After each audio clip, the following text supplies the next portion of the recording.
Welcome to Come and See, your podcast for finding truth in a world of chaos. Brought to you by All for Jesus Living Waters Ministry.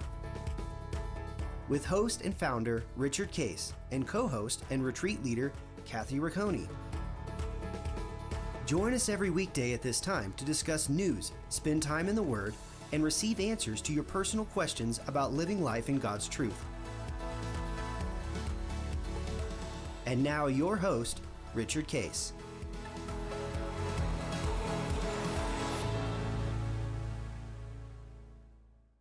Well, good morning, Kathy. It's Monday, Thanksgiving week. Thanksgiving week. So we're going to have a special week just to announce to people that Thursday we won't have a guest on. It'll be Thanksgiving Day. We're going to just give a short Thanksgiving message that you even could have your family listen to of just Thanksgiving. What is Thanksgiving? And there's some cool little stories about that, little mini stories about how it all started. Yeah, it's really interesting. Looking forward to it. It'll be nice to have something special for that day. We always love Thanksgiving week. I don't know what it looks like at your house. For us, it is just a beautiful, beautiful time with family. We'll be heading down to Maryland to gather with Dan's side of the family over Thanksgiving this year. And then we race back because immediately afterwards, Christmas starts at our house. Yep. And I mean, the lights go on, the trees are up, all 9 of them, and we go Christmas full blast. Well, Linda's got you beat. Uh-oh. Her Christmas trees are all already up. Are they really? All 9 of hers. Oh, did she do 9 too? Yeah, That's yeah. Awesome.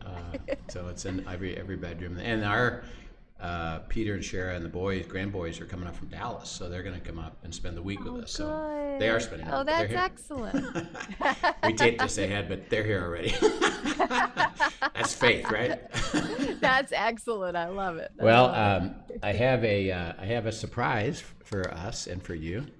And for our audience. Oh, I love it. Come and see. That's awesome. Where did you get that? Well, a good friend of the ministry and somebody who listens to the podcast, Diane Gomez from Chicago. I got this yesterday.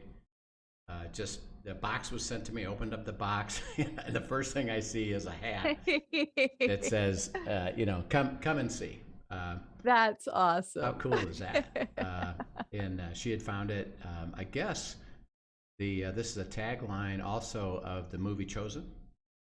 And they're selling these hats. So I'm going to call them and say we need a royalty on this.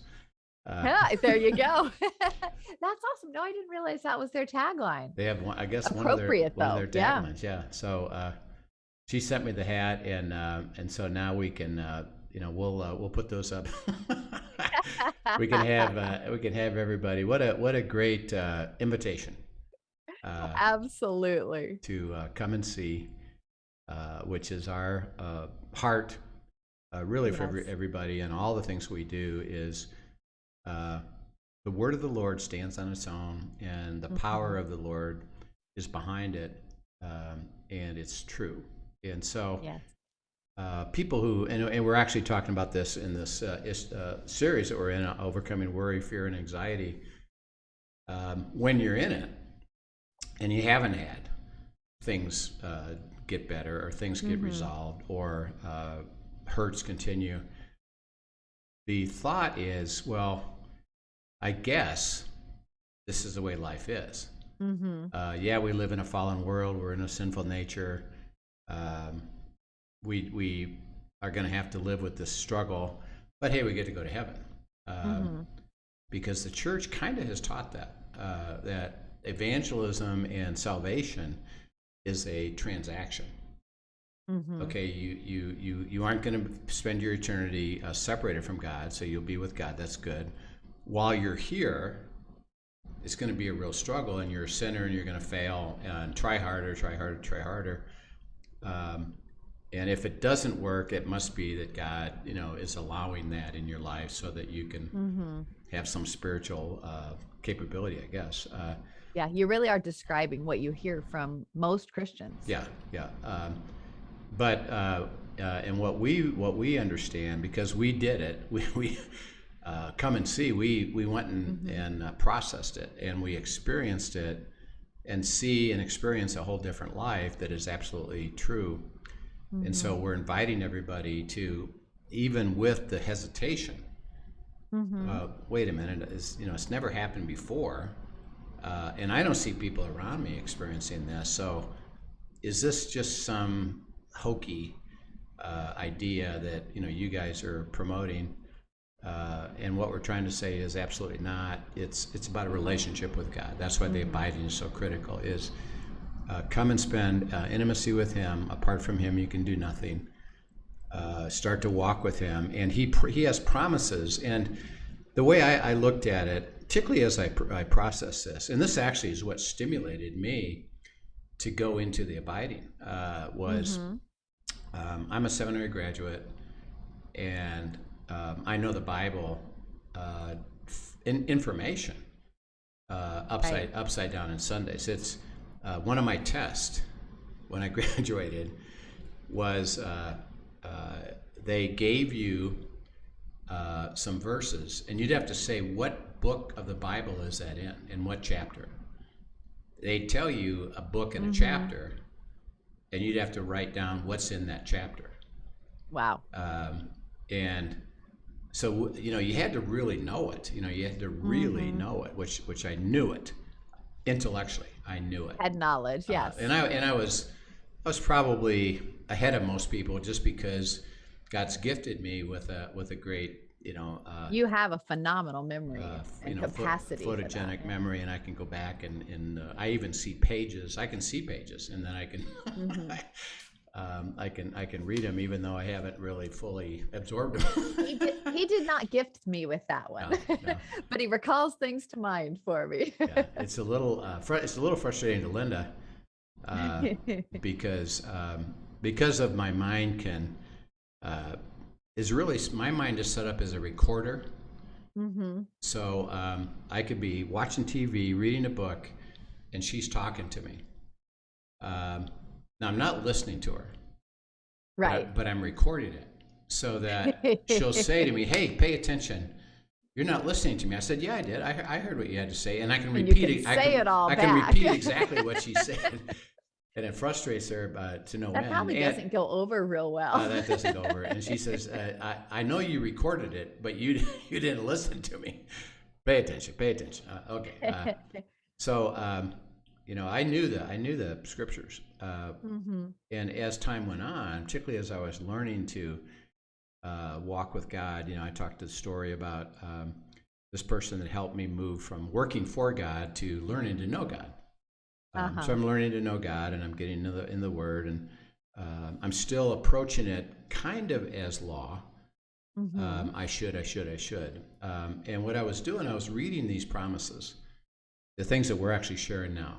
I'm reading those, and I really understood, wait a second, this is what it says, but I'm not experiencing this.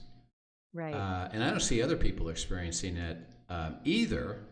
And because of where my mind goes, either the whole thing is worthless or something's wrong. And, because I had already decided, interesting enough, when I first became a believer, remember, I was a really intellectual kid. God just gave me, I think, just a gift. And the gift was, I believed 100% the Bible's absolutely true. I'm never going to question it. Even though that was my bent, was to question everything, but I was going to believe it as absolutely true. So when I came to that place of, well, either it's not true or something's wrong, I said, well, it's true, and there's something's wrong.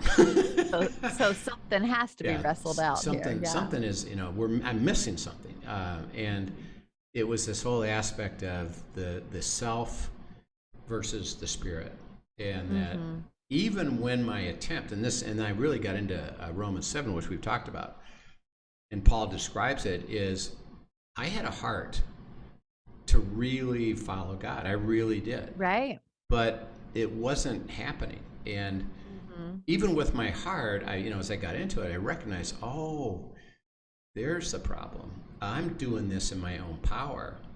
And I'm deciding my own way and asking God to bless my way.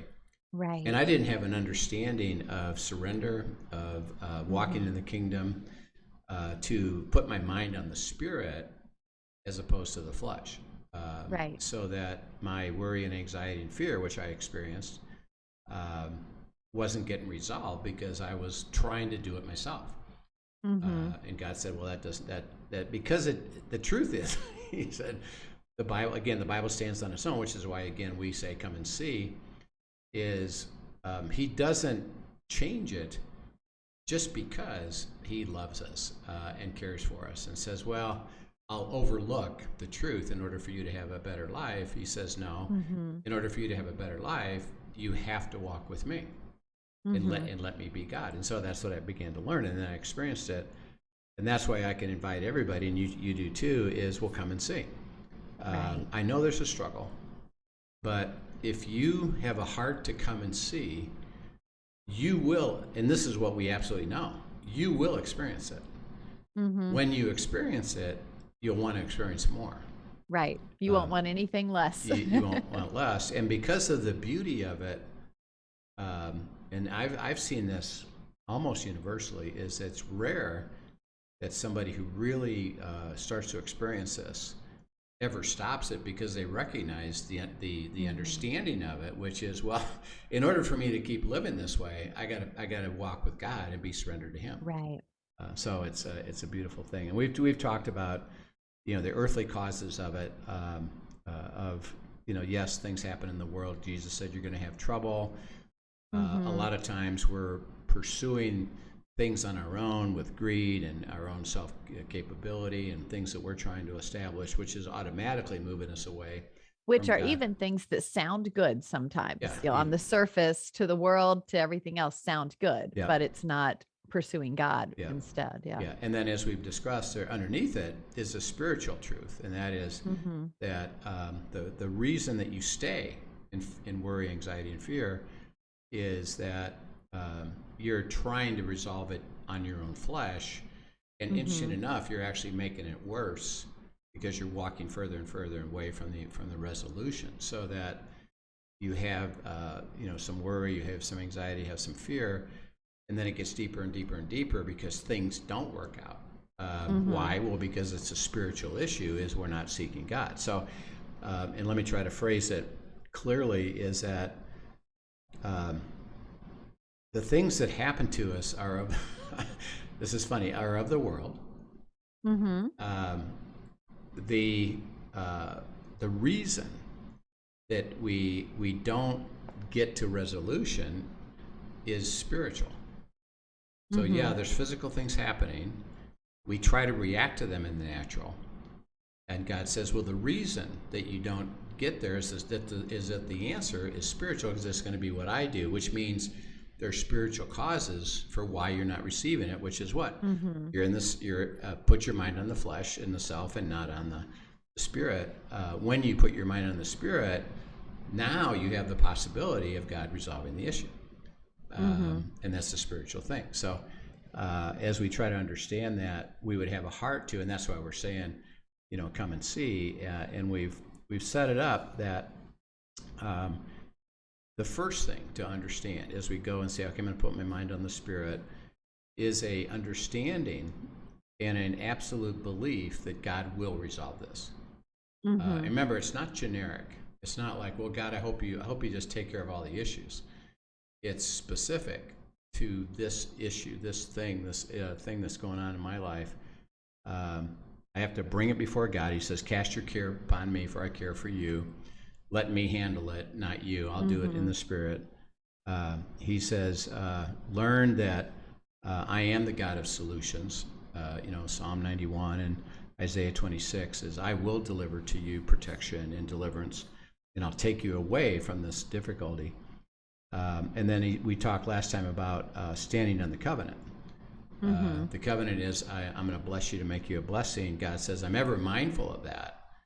and I will command it as you walk with me. You can trust me that I'm loyal to the covenant. The covenant is how I think about you.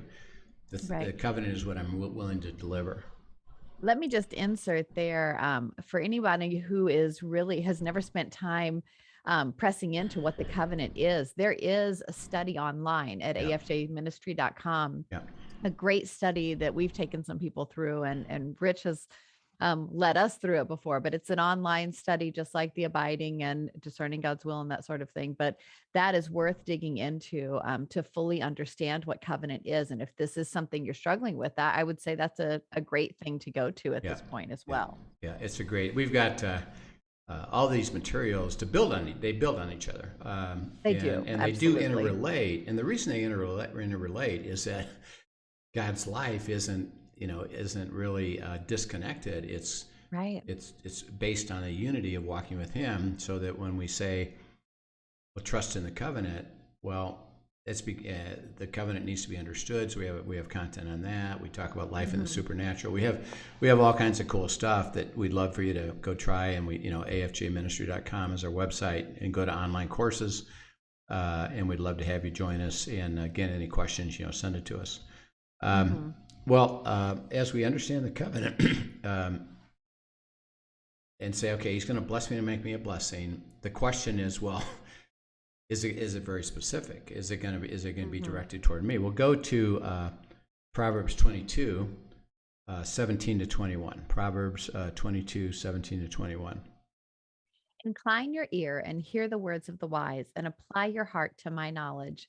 For it will be pleasant if you keep them within you, if all of them are ready on your lips, that your trust may be in the Lord. I have made them known to you today, even to you. Have I not written for you 30 sayings of counsel and knowledge, to make you know what is right and true, that you may give a true answer to those who sent you? Yeah.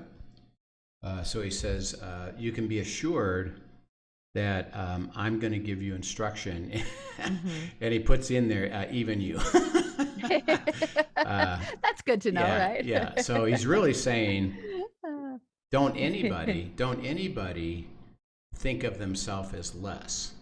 That, well, yeah, those guys on the AFJ come and see. Well, yeah, they know all about that, and they can do that, but not me. Right. Because I'm nobody. I'm nowhere there, and we're the same one.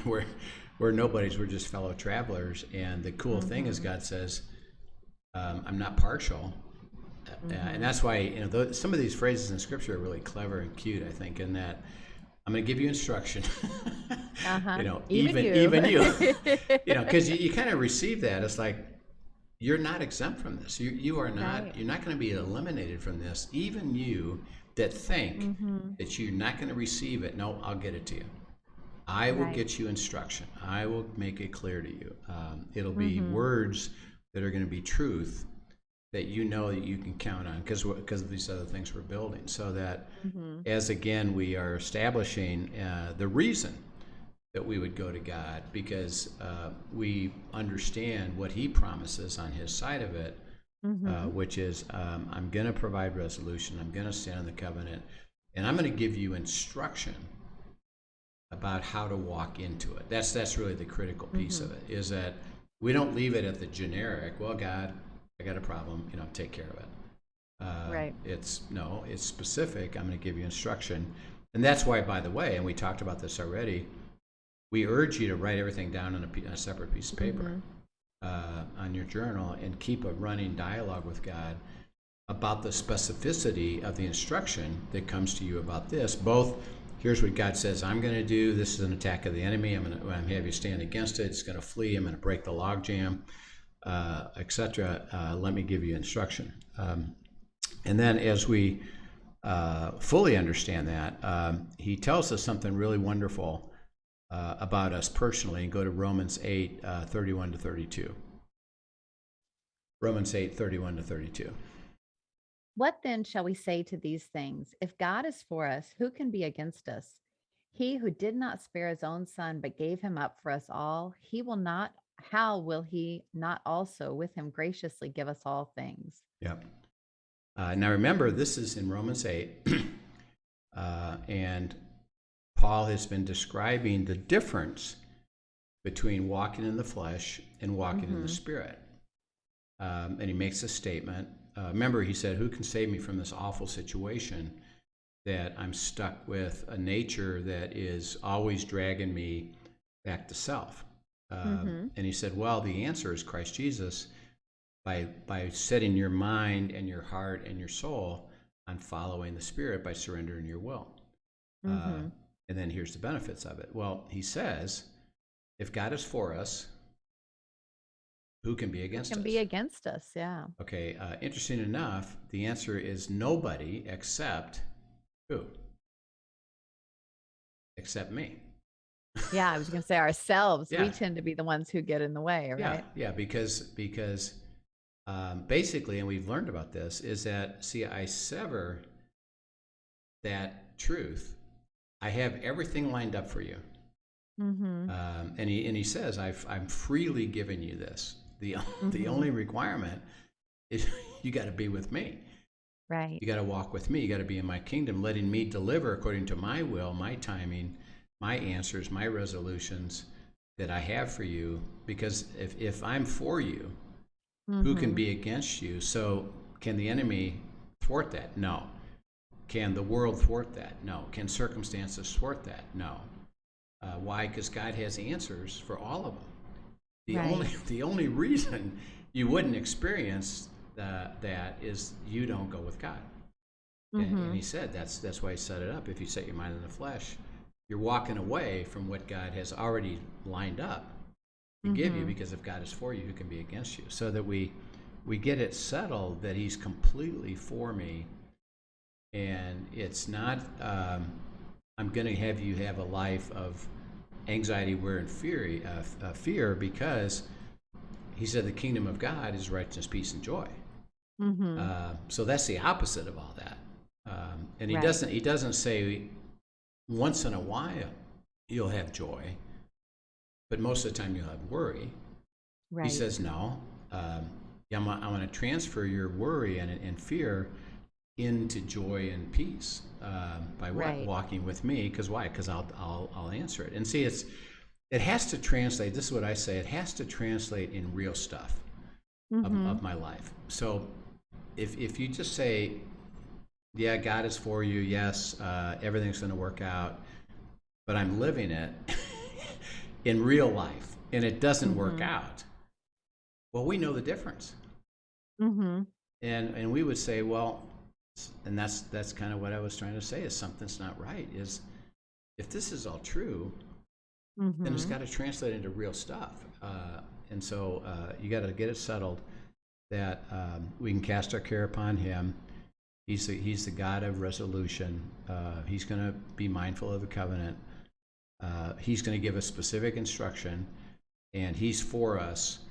And when we come to that point, and that's why we urge you to spend time in those scriptures if it's difficult, is let God show you and convince you. Come and see that this is true, and you can rely on me. And now let's go prove it out. So let's talk about next what I call the path to resolution.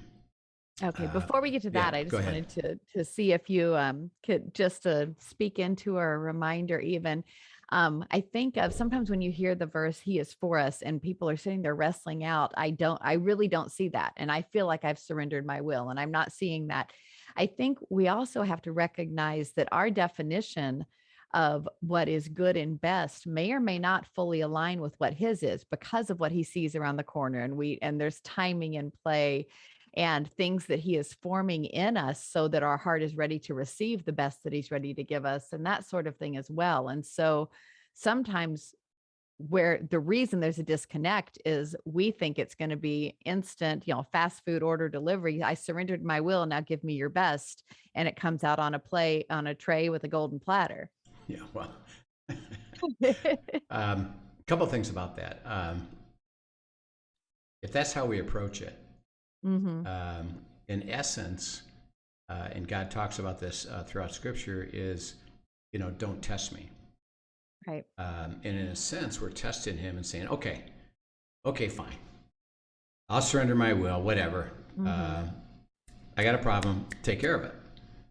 Why? Because I just surrendered my will. And in that, interesting enough, you really haven't, You because haven't. there, Yes. because there's a demand with it, Mhm. expectation of, yeah, I'll try to follow you, but by Mhm. the way, I still need this to happen immediately. I need to happen this way. Right. Um, And yeah, in my way, we still tend to insert that my and way and assume that that is my what the best timing, is.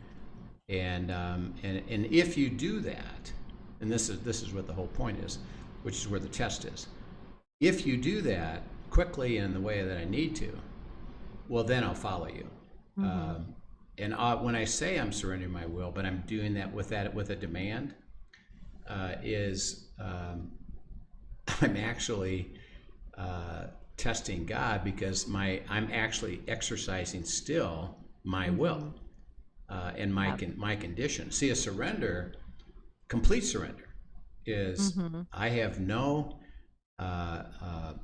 desire to do anything on my own, and I'm going to just follow you, however you play this out, with Right.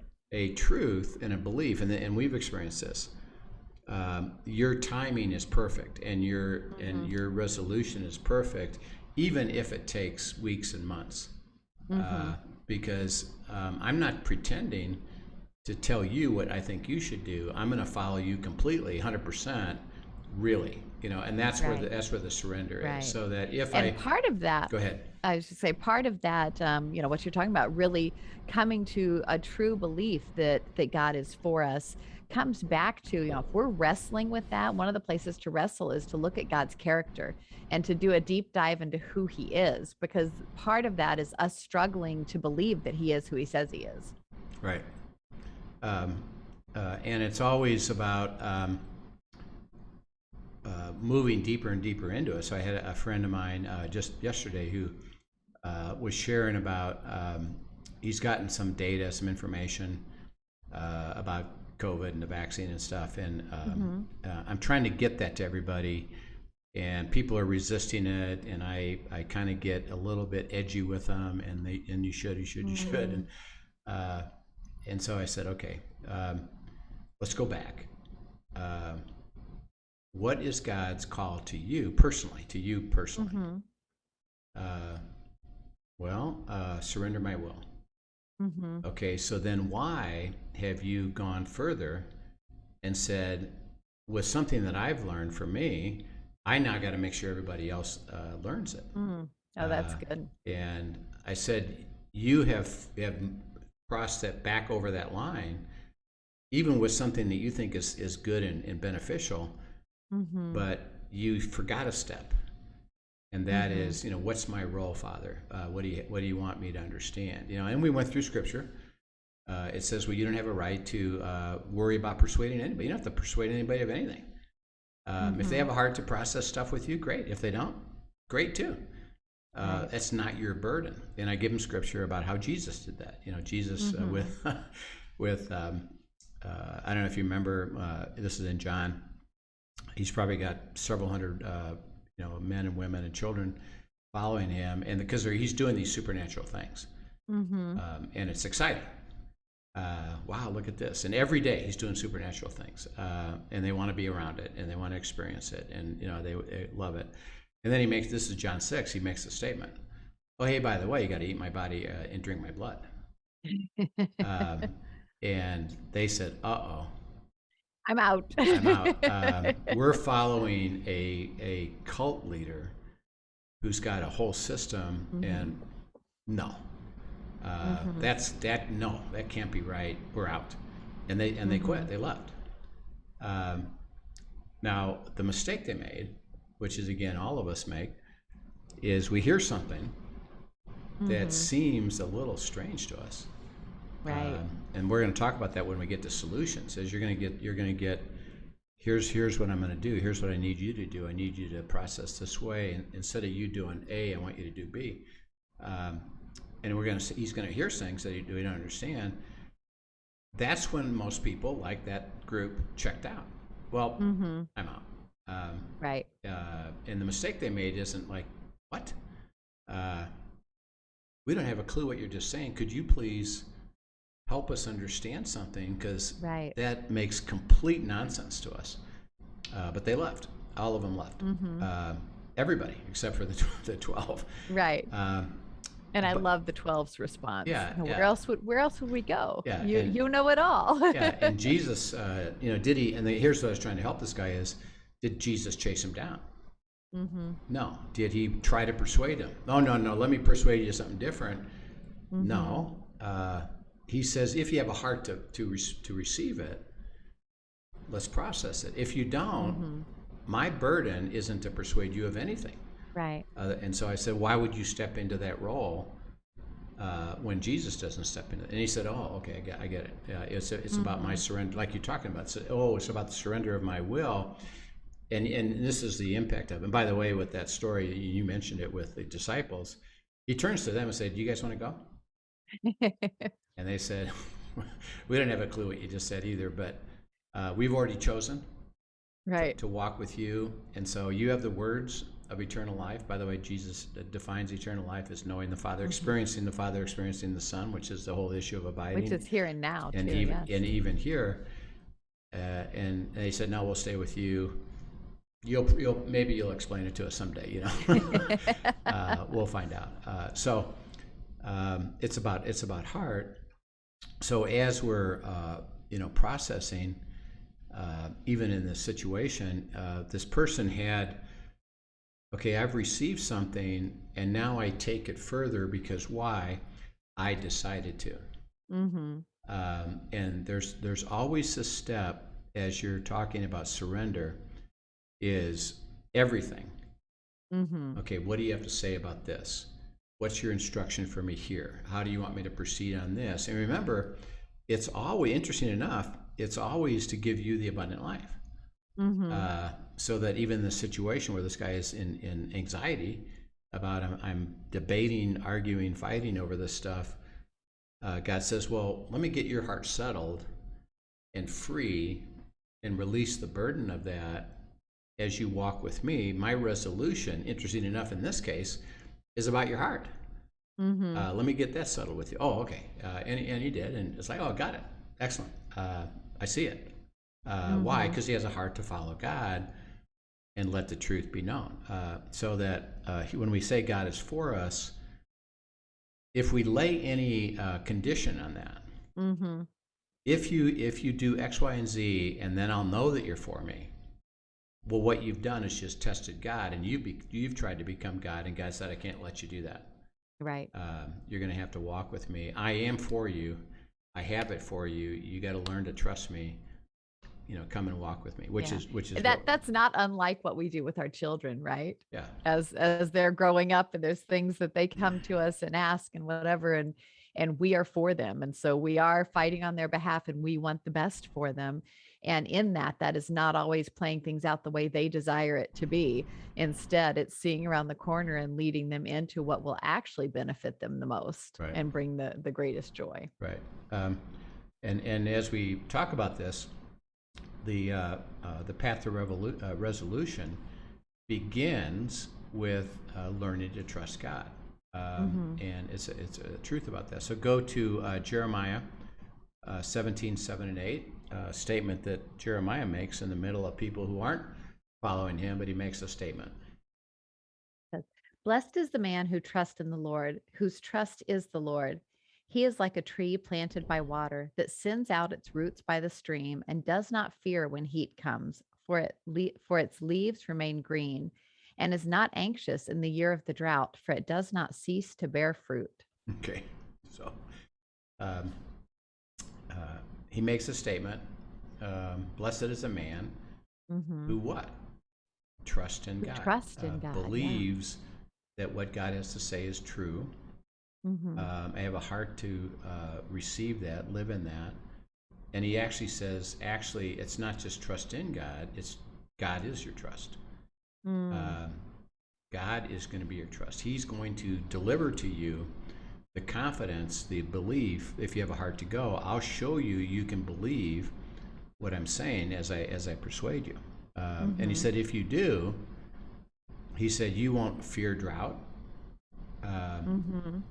Drought is I'm not getting any things that I need to function. Right. But he said you won't fear it because it's not going to be long-lived. It'll be short-lived.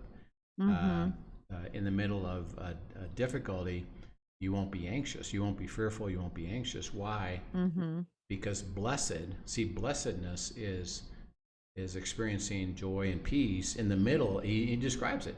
Yeah, you're gonna have difficulty, but you're blessed if you learn to trust me. So it begins with a trust. So we talked about, we have a heart to, because God is going to be the one that would give us resolution. Now I got to learn to trust these specific instructions, these specific things that he's going to speak to me. He said, "Blessed are you when you trust." Okay, go to Psalm 20. Read verses 1 through 9. May the Lord answer you in the day of trouble. May the name of the God of Jacob protect you. May he send you help from the sanctuary and give you support from Zion. May he remember all your offerings and regard with favor your burnt sacrifices. Selah. May he grant you your heart's desire and fulfill all your plans. May we shout for joy over your salvation, and in the name of our God, set up our banners. May the Lord fulfill all your petitions. Now I know that the Lord saves his anointed. He will answer him from his holy heaven with the saving might of his right hand. Some trust in chariots and some in horses, but we trust in the name of the Lord our God. They collapse and fall, but we rise and stand upright. O Lord, save the king. May he answer us when we call. Yep. So he's talking about, he said, well, when you're in trouble, you're having difficulty, that it's a struggle. And he says, I will deliver, God says, I will deliver to you the desires of your heart. Okay, now this is really simple, and it's beautiful. When you're in trouble, you're facing things that just aren't working, which is why it's causing you to go to worry, fear, and even a life of anxiety where it's just overwhelming to you. When that happens, what is your desire? You got a problem. You got an issue. Our desire is for him to resolve it. Yeah. It becomes personal. It becomes specific. It's not generic. That anxiety can get fuzzy because you're kind of anxious literally about everything, and the state of the world, and you're projecting, this is awful stuff and it's going to impact my life forever. But the root cause of it is generally something specific in your life that just isn't working. You got a problem, you got a relationship issue, you got conflict, you and your spouse aren't getting along, you and your kids are having trouble, particularly adult kids, they seem to be walking away and they're not treating you well. Friends, situations with work, financially, we've gotten ourselves in a mess. We made some investments and it didn't work out.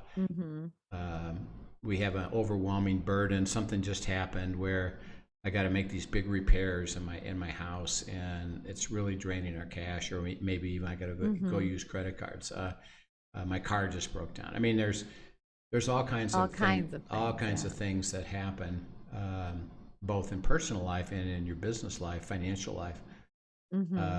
So he says that when you got an issue, you do have a heart's desire, and the heart's desire is really pretty simple.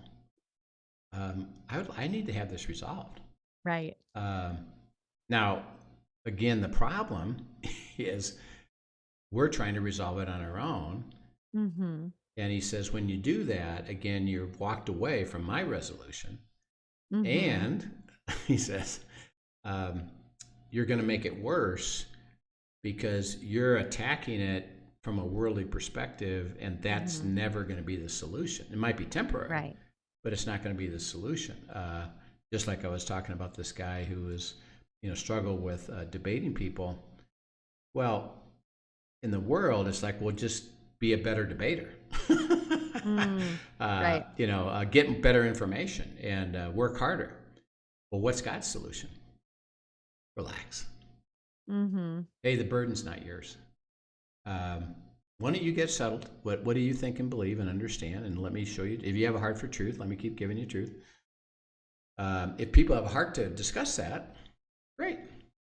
Mm-hmm. If they don't, well, don't take on the burden. That's not your burden. Right. Why? Because I don't take on that burden. I don't try to persuade anybody of anything. I don't try to force anything. I invite people, just like I'm inviting you, son, Right. to let me heal your heart. And my resolution is spiritual, not natural.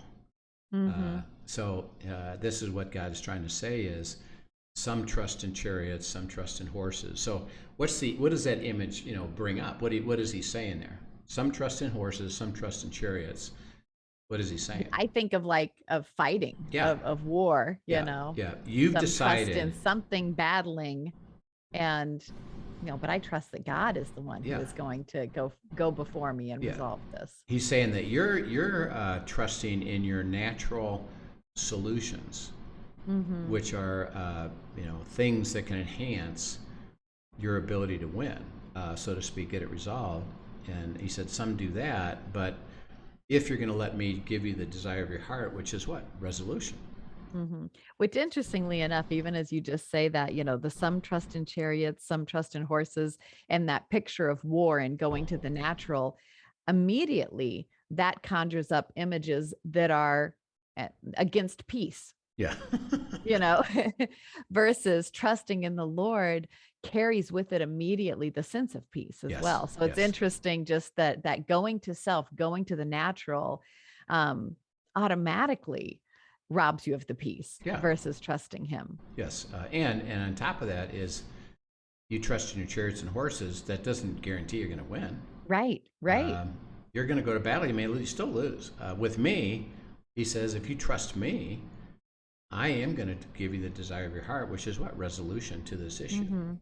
Because he said, I know you're in trouble. Right. Let me bring resolution. Trust me.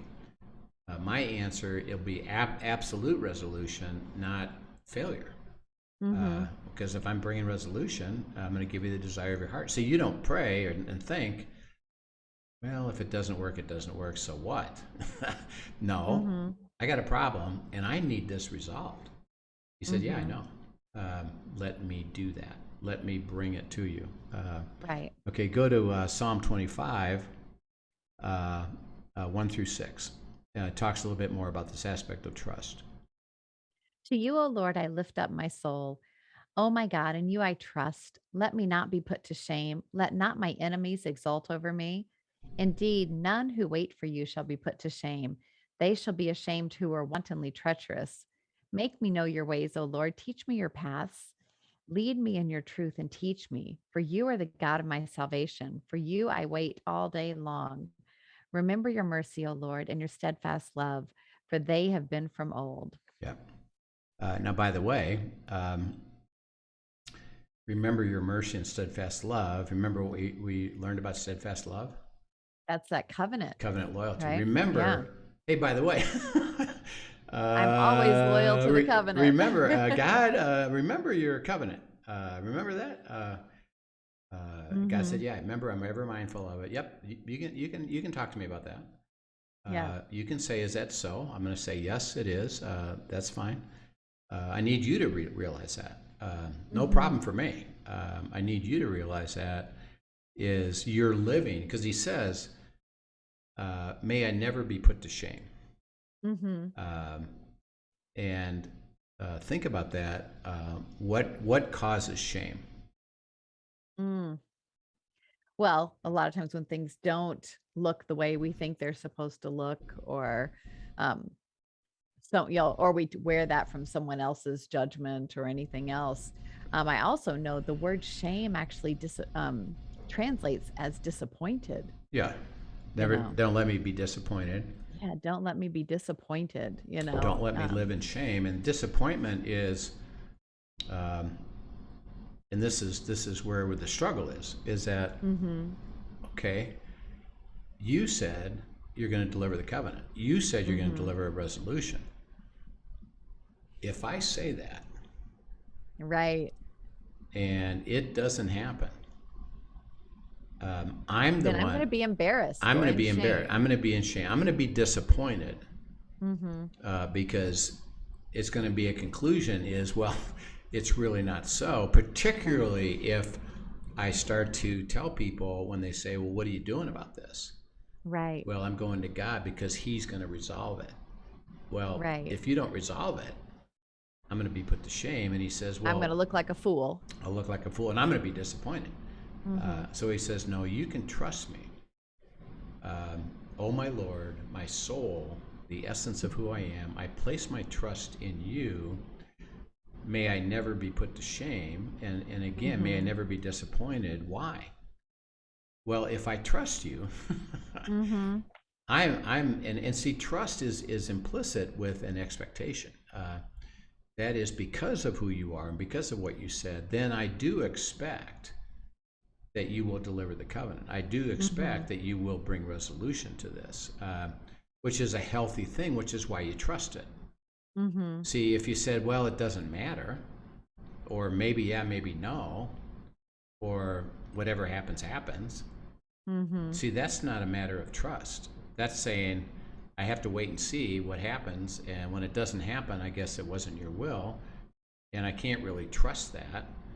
I got to wait and see. And he says, no, trust me. I'm going to speak to this. I'm going to teach you. He talks about. We'll get into this later, the specifics. But I got to teach you the way. I got to show you truth. Do you have a heart to come through that trust? Yeah. I love, even when you look at this passage, so much that I see, like you look, between verse 2 and verse 3, oh my God, in you I put my trust. Let me not be put to shame. Let not my enemies exult over me. There's a little struggle right there. Right. That, there is a part of him that is like, oh, don't let this happen. Right. Don't let this happen. Right. There's a little bit of doubt. And then Right. immediately he turns to truth to combat that doubt. Indeed, none who wait for you shall be put to shame. Right. And he stands on that truth. But then as he goes on and he continues, lead me in your truth and teach me. That leading is a step by step walking with him hand in hand. And so he recognizes, even as he's saying this, I'm putting my trust in you. I know this is who you are. Now, will you take me by the hand and walk me step by step and show me this is who you are? Right. And I believe that you will do that. That's right. And it's just a beautiful passage of how he actually wrestles with his own trust and surrenders it and steps in. Yep, exactly. And it's absolutely. He said, if I do this, none, will fail.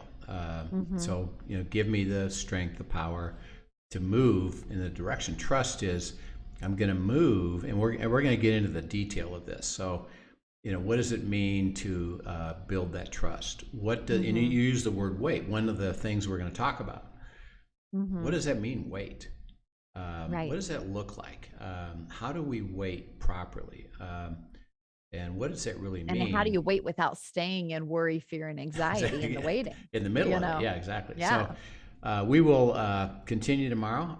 We're going to talk more about this initial path to resolution begins with trust. So we've talked about this a little bit. We'll continue that discussion tomorrow with some more beautiful truth about the scriptures. But again, we encourage you to begin to write these things out. What's the truth about them?